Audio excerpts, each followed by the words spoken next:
TLDR of today's video is I bought more yarn, but I didn't need to. Oops.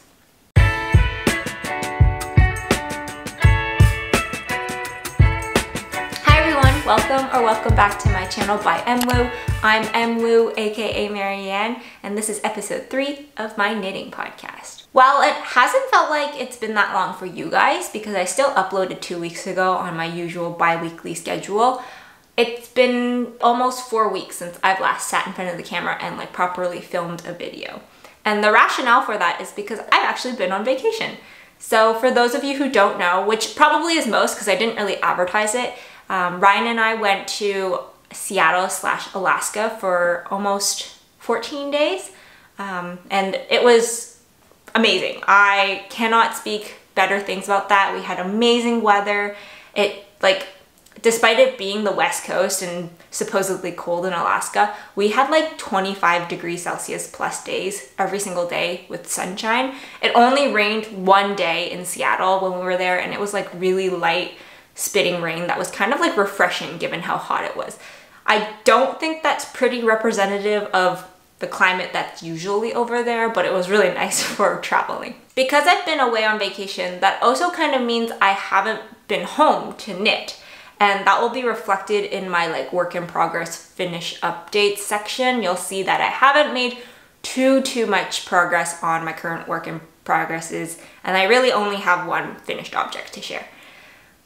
That being said, because I was away, I did budget in some yarn funds, which means I have quite a few actually skeins of fun yarn to share with you guys. And because I'm kind of excited about that, I think we're gonna start with the yarn acquisition section and then move into the finished objects work in progresses at the end. Before we get on into all of that section, I will talk about what I'm wearing today. So this is my square neck camisole by Helene Beba. It is a fingering weight camisole that I knit back in March, I think, March or April. And it has some 3x3 ribbing and it's a really classic look. I talked a bit more about it in my last video, which was the 7 summer knit patterns that are living in my head rent free. I adore this camisole and I could probably go on and on about it, but I won't, just to save us some time.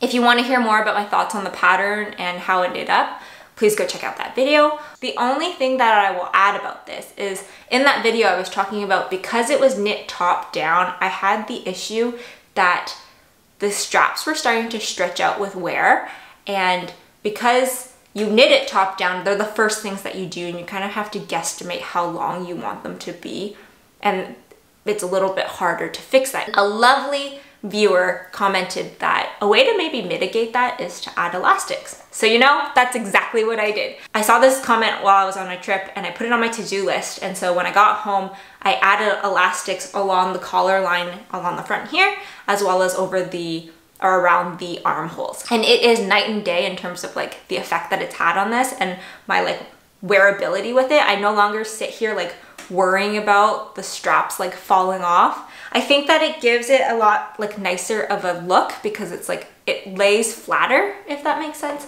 So thank you to the commenter who gave me that tip. It was life-changing. I knit this in Knitting for Olive Merino in the colorway Mushroom Rose on 3mm needles, if I'm not mistaken. You can check out my Ravelry page for more details on that. That should all be in there. Okay,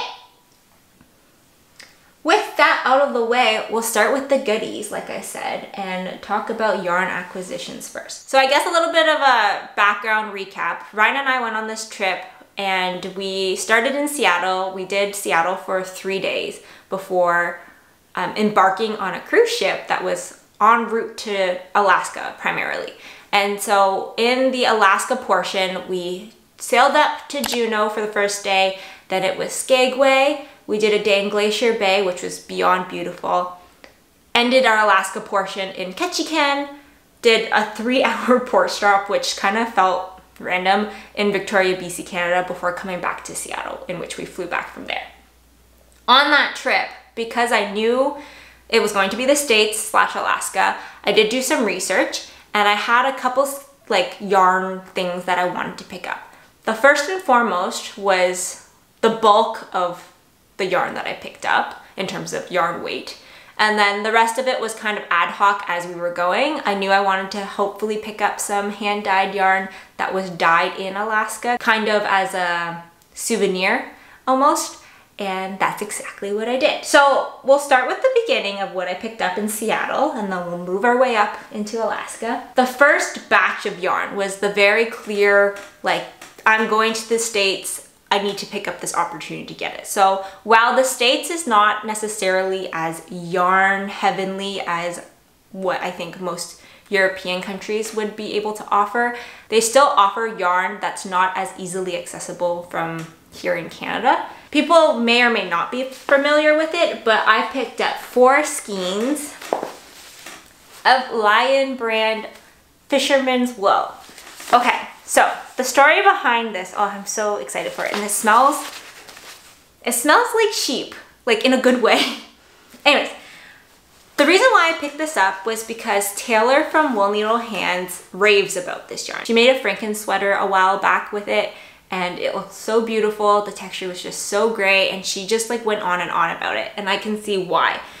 So this is, like I said, the fisherman's wool from Lion brand. It's advertised to be perfect for felting, knitting, and crocheting.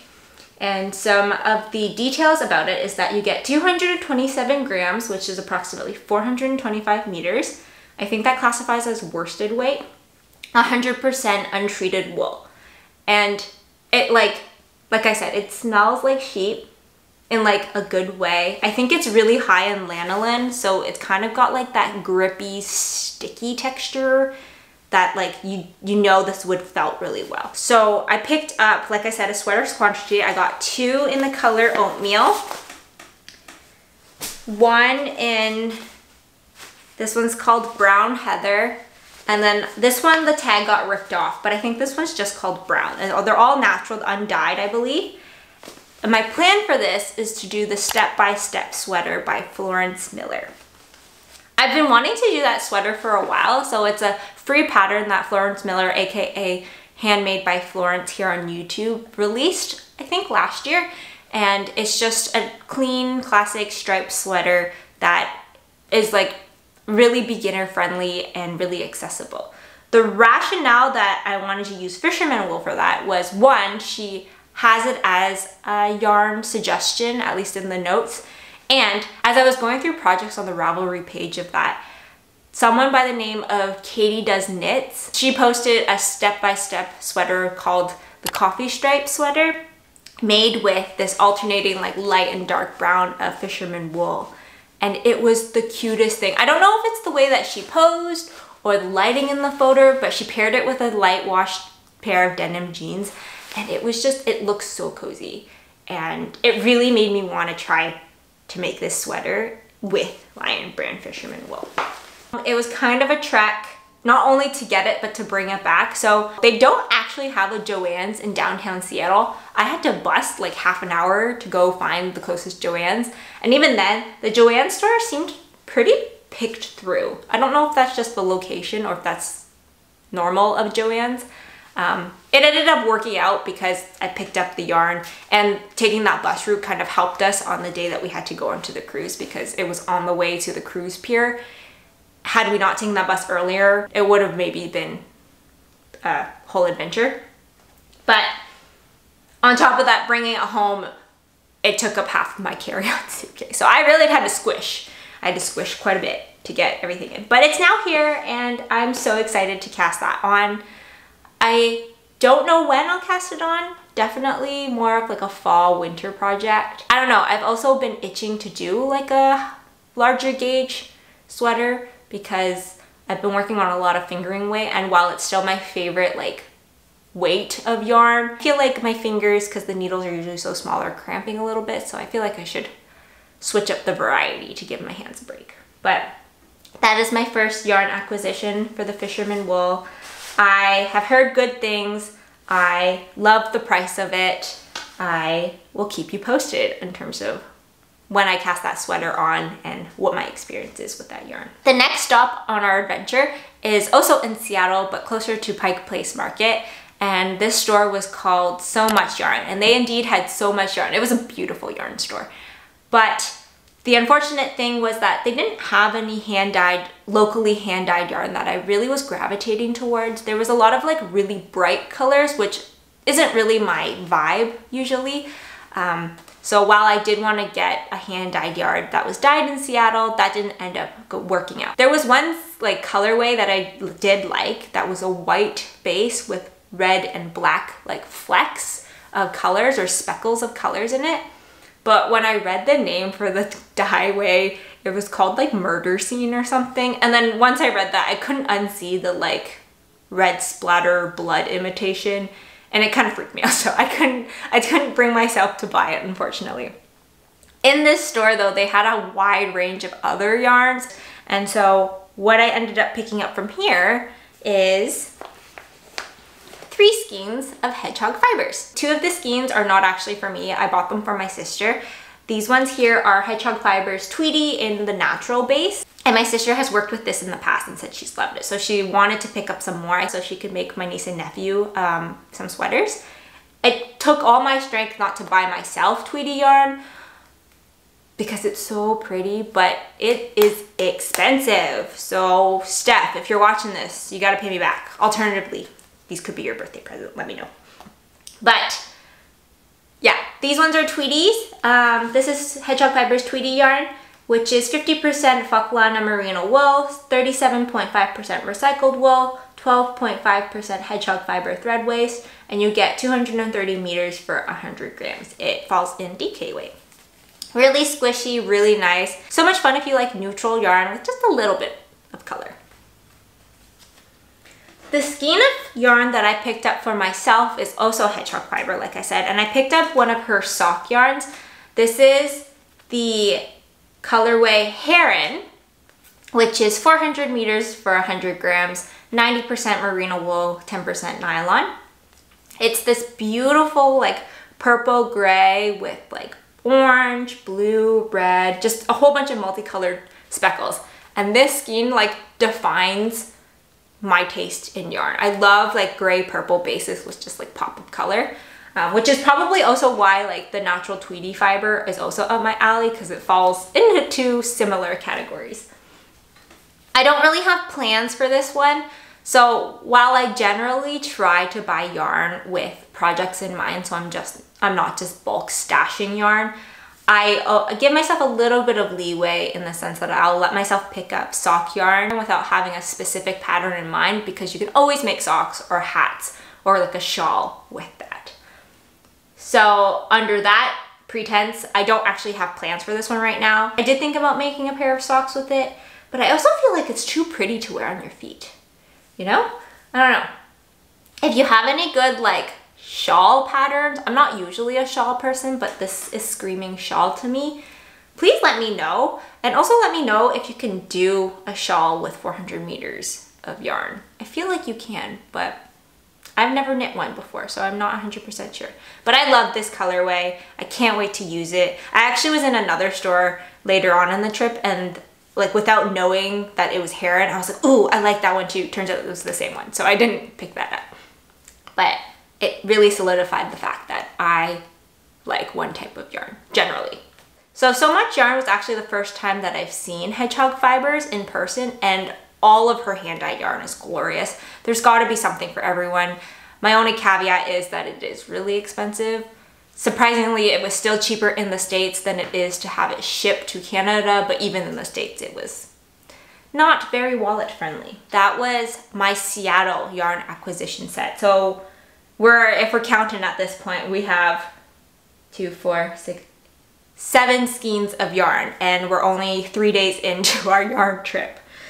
I will say that it did get tamer as I went to Alaska. I was very cognizant of the fact that I was running out of room, because at the rate I was purchasing yarn, I was not going to be able to bring any of the clothing that I brought to Alaska home. But that didn't stop me from getting more. Before I left, because I didn't know if I was going to have internet, I did do a little bit of research to try to find local yarn shops to figure out. We also had a couple jam-packed days, so I had to be efficient, you know? In the first stop in Juneau, I couldn't actually find a yarn shop. I don't know if it's just because it's not advertised, but nothing really came up on Google, so I didn't get anything in Juneau. If you're a Juneau local and there is one, please let me know for maybe next time when I go, because Juneau was a lovely city, but I wasn't able to get any lovely yarn from that city. I had more success in Skagway though, which was our next Alaskan town stop. And Skagway had a shop called Aurora Yards. And the funny thing about this was that when we were trying to find it, it was very hard despite the town of Skagway maybe being like 14 or 15 streets, like big. And it was hilarious in the sense that Ryan and I got off the ship pretty early at like 7 a.m. one morning, or the morning that we were there. And because we were having an excursion that day that was running from 9 to 4, and I knew that the yarn shop was going to be closing at 5, I really wanted to be efficient with my time and know where it was so that when we got back from our excursion, I could go to this yarn shop without wasting any time. So in the morning when we got off, we were walking through this relatively small town, and I saw an Aurora shop, and it was right on the corner of 2nd and Broadway, which I was told is their main street. Nope, turns out it was an Aurora Jewelers, which is like, you know what, that's fine. Aurora's not that uncommon of a name. We're walking down Broadway a little bit more. Oh, there's another Aurora.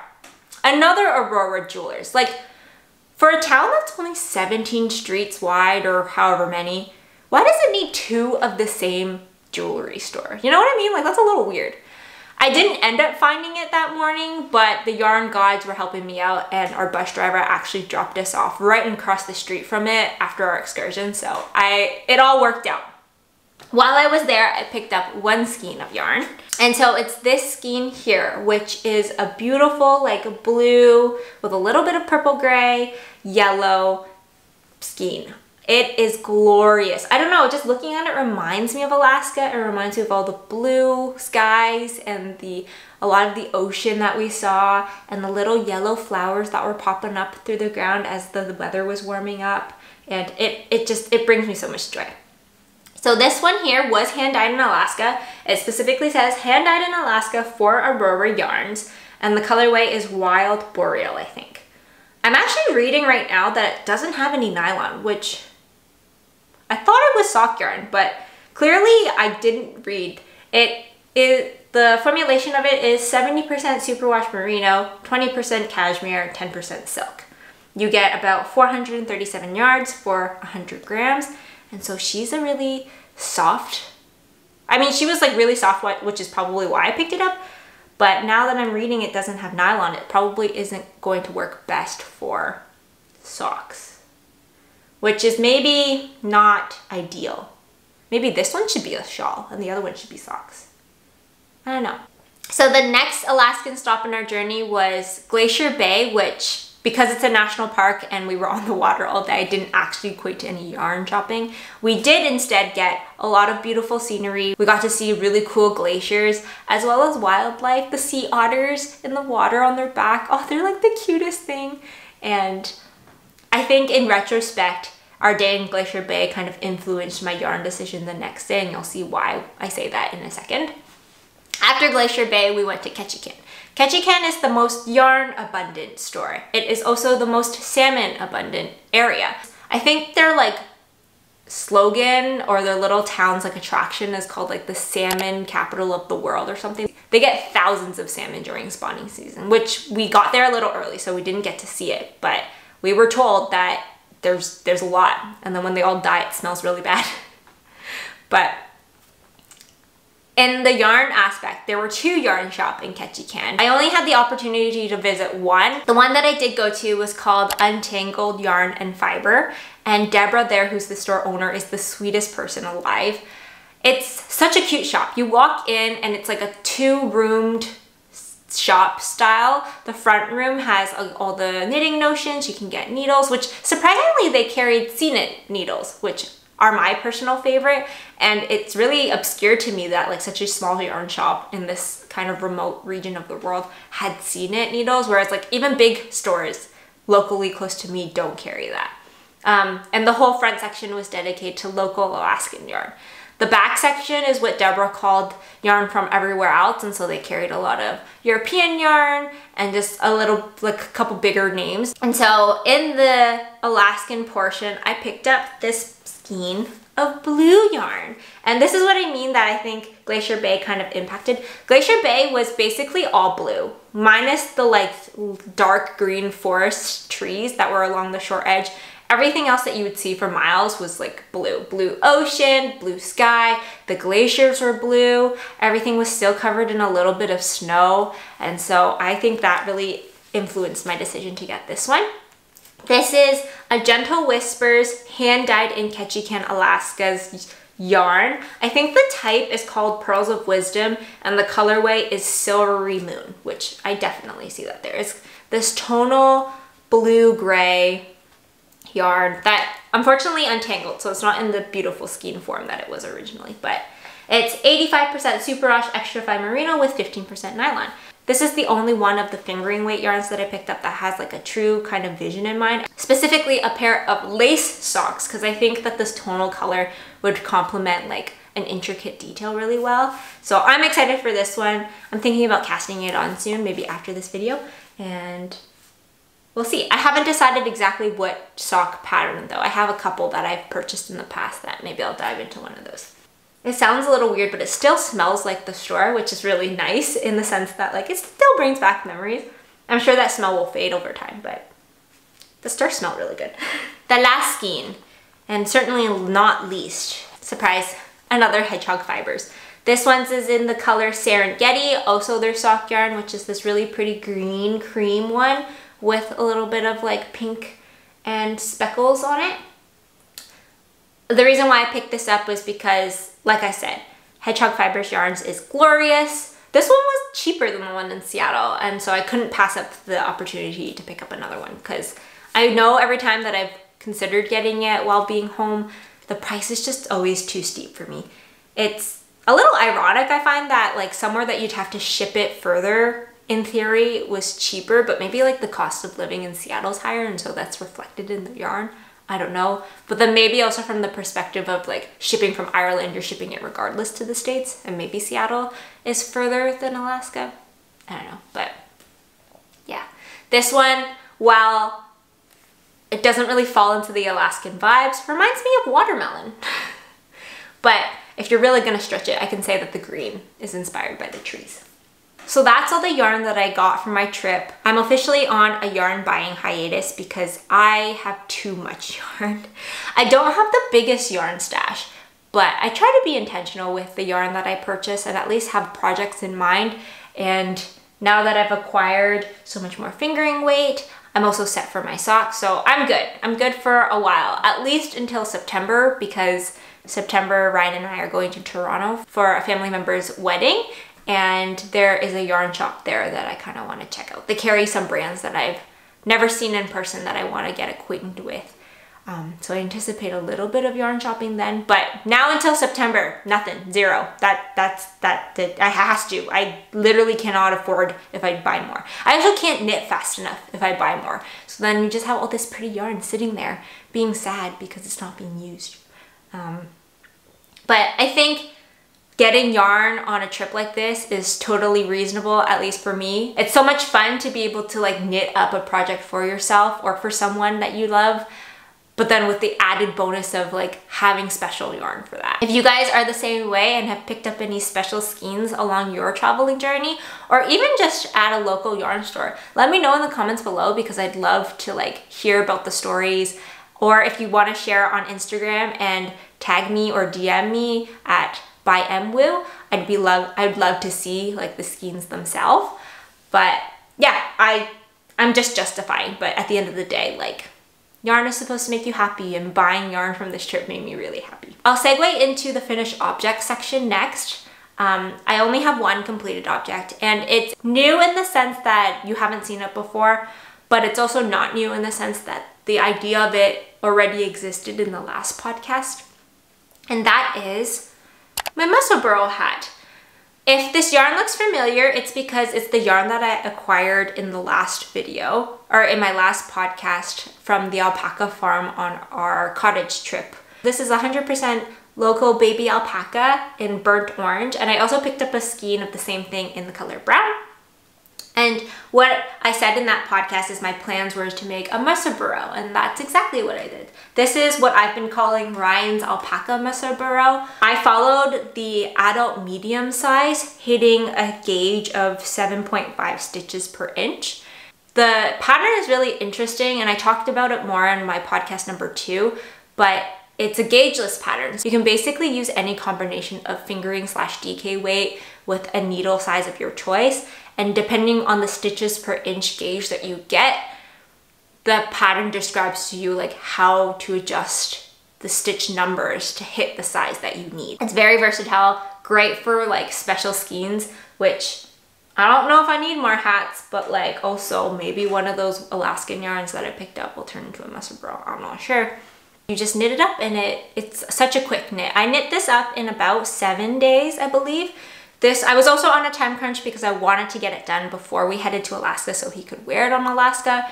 In retrospect, it was definitely a little warm for a 100% double layered hat, but Ryan's a trooper and wore it anyways. There's definitely some times though he was looking at me and he was like, my head's really hot. I was like, you could take the hat off. He's like, no, it's part of the style. I was like, you do you, man. And so I followed the pattern exactly as is with the slight modification of doing some 1x1 ribbing along the bottom edge here. So for the specifics on this hat, it is the increasing, I think I started with brown. It's in doing the increases to get the first crown. I did 6 inches of stockinette, 3 inches of ribbing in the brown, 3 inches of ribbing in orange, 6 inches of stockinette in the orange, with then the decrease following. I have some excess yarn that I'm thinking about making him matching mittens. I'll need to talk to him if he wants like invertible mittens as well, because maybe it'd be cute to make like brown mittens that you could like flip inside out and be orange, but that would also be a lot of knitting. Maybe I could also do like a brown with an orange cuff and an orange with a brown cuff to be like an homage to how this is supposed to be worn. I say supposed to, I mean like you don't have to fold up the brim. While he wanted it to be brown with like an orange brim and orange with a brown brim, he most often than not just wears it with the brim down in kind of like a slouchy format. I'm gonna ruin my hair. I also can't pull off hats the same way he can, but he likes to wear it kind of like slouchy in the back like that, which works with me. The only comment that I will have to say about that, and I don't know if it's a yarn issue, it's definitely not a pattern issue, is that because he wears it more slouchy, the hat bells a little bit. You can see a little bit of like flaring at the bottom here. His head fit the medium, adult medium size well. I think because he does like a bigger circumference in the slouchy format, it's been stretching out. Maybe I'll add an elastic to kind of mitigate that, but also he says it's really comfortable as is, so I might just leave it for that sake. Okay, I've been talking about this hat so much. Great pattern, great yarn, highly recommend, love, love, love, everything about it. It actually segues me great into the next one because I loved it so much that I'm making myself a Musselburgh. Are you sick of this hat yet? Because I've been talking about it a lot. I'll try to keep this short. So, like I said, I liked it so much that I am making myself one. This was the only project that I brought to Alaska because it was stockinette and kind of mindless and easy to like stuff places and just whip it out and knit a little bit here and there, and it was keeping me busy for that trip. I was hoping that I would finish it before we got back so I could wear it in some of the photos. That unfortunately didn't work out, as you can see, but that's okay here. This is knit up in a Canadian hand-dyed sock yarn by Fireweed Fiber Co. in the colorway Vineyard at Nighttime. And it's a really pretty purple with blue, green, a little bit of like yellow, orange specks in it. Oh, it's so beautiful. I can definitely see the like vineyard nightness in it. And I'm also making the adult medium in this one. Love the texture of the sock yarn. It's like really plump. It's a little bit thicker than the alpaca one that I used, and so I'm hitting a gauge of 7 stitches per inches for this one versus the 7.5 that I was getting earlier. I instead have decided to just do stockinette with the small exceptions of doing a couple purl rows. I did 3 purl rows at the creases to try to make really clean creases. And because this sock yarn is a little bit on the heavier fingering weight side, you get less than 400 meters for a 100 gram skein. And in turn, I didn't have enough to actually do a whole hat with it. I will caveat that I'm saving about 30 grams for a side project that I have in mind. But even then, I don't think I would have had enough to finish the hat completely, which is okay with me because I don't care to have this be reversible. And so my intentions were that I'll just knit as much as I can that would be the outside, and then in the inside I would just switch to some random fingering weight that I had. I'm using Sandnes Garn Sunday left over from my Ysolda summer top as the inside, which I think it should be fine despite it not being a superwash merino. It's just a merino. This contrast to the Sweet Pea sock yarn, which I think is an 80% superwash merino and a 20% nylon. It should be fine, but I loved it so much that, like, yeah, wanted to knit another one. And I think now that I've done 2 hats in stockinette, I'm feeling a little like stockinette out. Not out, but like I think I'm ready for something textured again. If that's not an indication of how much I love the Musselburgh hat, I don't know what is. I'm sure the Nitty Natty, who has made like 7, has like an even bigger love, but I wouldn't be surprised if I got there one day. Although I think after this one, it now brings my hat collection to like 5, and I probably don't need more. So maybe I'll start transitioning to making like other people hats. I think my dad would like a knit hat. Maybe I'll make him one next. As like a stockinette palette cleanser, because these hats are really just great projects to have on the go. They're like the equivalent of socks in a way, where they're like small enough that you can just bring anywhere and easy enough that you don't have to give them too much thought, but they produce really nice products at the end. I will segue into another garment instead. And this one here is my Friday tee. So I haven't made too much progress. I'll just give you guys a brief update on it. Based off my last podcast, I was hoping that I would be done.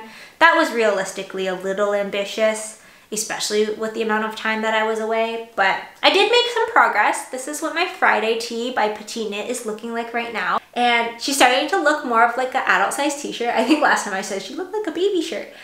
She still kind of does. She's gonna stretch out quite a bit after blocking. But this is a raglan t-shirt knit in broken rib. I'm doing it in the recommended yarn, which is Sandnes Garn Sunday in the colorway Almond and Dusty Moss Green.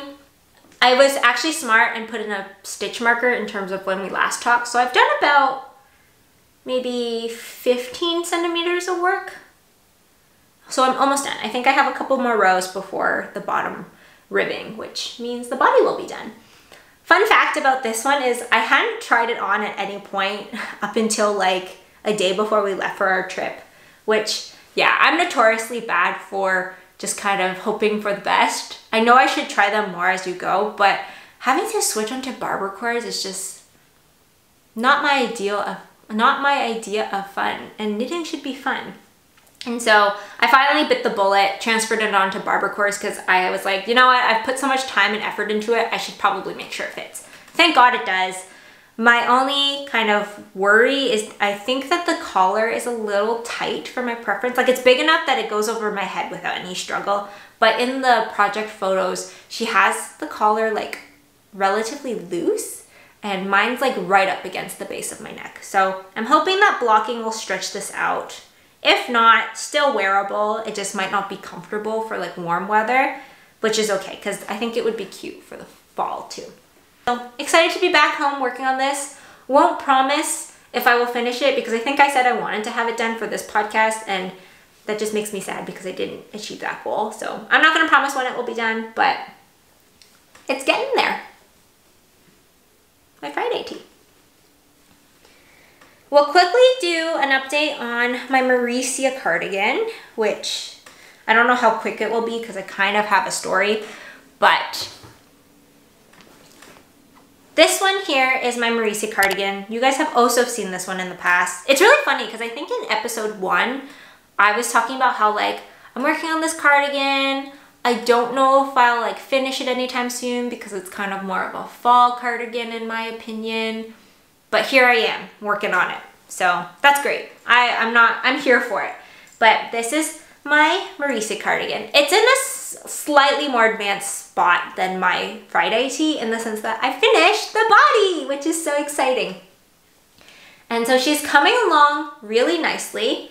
This is a cardigan that's knit up in DK weight yarn. I'm using Knitting for Olive Merino in the colorway Marzipan, held with Sandnes Garn Silk Mohair in the colorway 1015, and it makes this kind of like cream color. And the pattern is basically a repeat of this really beautiful like faux cabling. It's been such a dream to knit in terms of like the pattern. I don't know how I feel about the mohair. This is my first time working with mohair. It makes it really slippery, which I don't like, and that's even on bamboo needles. So I can't imagine what it would be like to knit it on metal needles, but that's okay. I have a story for this one in the sense that, okay, so I was working on it and I got to the point where I was just knitting back and forth. I was trying to get the length for the body done, and I totally overshot. I was going for like hip length and then the ribbing, but I don't know what happened. I guess I just got distracted, and instead I ended up reaching about mid-thigh before I realized, and I was like, oh shoot, it is way too long. This is sans ribbing, which is an additional like 5 centimeters. So I had to do the dreaded frogging. If you don't know, hate frogging. I know it's part of the knitting process and sometimes you just gotta do it, but it's just not fun to have to rip out work that you've done and put time and energy into. And then on top of that, it was frogging mohair. First time working with mohair, first time frogging mohair. I didn't know. Not fun at all. And so we finally pushed through. We frogged it back so that it was short enough that I could add the ribbing. And you know what? You'd think that it was smooth sailing from there, but no. I get halfway through the ribbing and I'm deciding that I'm gonna just do a 1x1 ribbing. I don't think the pattern specifies, maybe it does and I just didn't read it properly, but I was like, you know what, it's fine. We'll just do a standard 1x1 ribbing and move on from that, you know? I get halfway through and I'm like, uh-oh, it wasn't supposed to be 1x1. It definitely should have been a twisted rib. And so I was like distraught at this point. I had frogged it like half an hour earlier and I was like, I can't. It went on timeout for only a day. And instead of frogging the ribbing, I was like, we're gonna manually twist each rib, each knit stitch. So that is exactly what I did on a Friday night. I manually twisted each rib stitch at the bottom. So I did get a little lazy and I only did the twisted rib on the front side. If you look at the wrong side, you can see that it's not twisted. I don't have twisted knit stitches. And it's fine, you know what? It gets the job done. I think it gives it a cleaner look. The just generic 1x1 was not doing it for me. And at last, the body is done. The only thing about it now, and I think I alluded to this in the last podcast, is I think it's a little big. I don't know, I made a swatch. I met gauge. Maybe a combination of knitting it on like a larger amount of stitches on like a really long cable initially is what was my downfall, because I think my tension loosened up and so now it's like getting pretty large. I tried it on earlier. I do think that it's okay right now if you don't block it, but once it blocks, it will spread out, you know? Maybe I'll quickly try it on now. Like, it fits okay, but like cable usually widens quite a bit from what I understand. And so I'm thinking like if it ends up relaxing a lot, it's just gonna be really wide. I don't know. Looking at it now, it's not too bad. What do you guys think?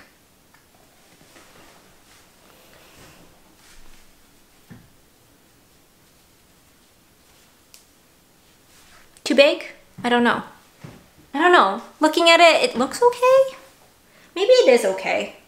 Maybe I'm just being dramatic. Oh, it's too hot for this. It's too hot for mohair. Maybe it's okay.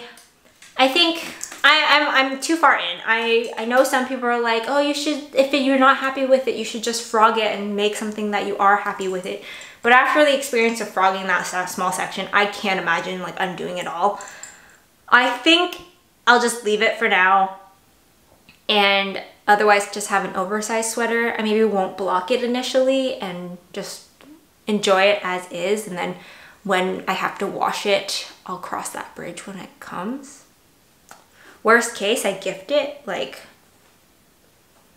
maybe it'll look really cute as like an oversized cardigan with a black t-shirt and like black skinny jeans or something. I don't know. I'm thinking about putting it on hold now, but also I said that last time, so maybe next time I come back it'll be done. Who knows? Okay, this video is getting long. I'm gonna just move on for now. Let me know what you guys think in the comments. I may or may not. I don't think I'm gonna frog it. I really don't think so. I think we're just gonna go with it and see what happens. But who knows? Only time will tell. Okay, we will move on to our last work in progress, and this is my Sunny baby blanket for my manager. So before we get into the journey of this one, I'll give you the background. This is the Sunny baby blanket. It's a free pattern on Ravelry, and it's basically a combination of garter and stockinette to make these really beautiful like square patternings. I am knitting it in a worsted weight acrylic yarn that I just picked up at my local craft store on some metal needles. I think these are 5mm needles, so they're quite a bit larger in terms of size from all the fingering that I've been doing.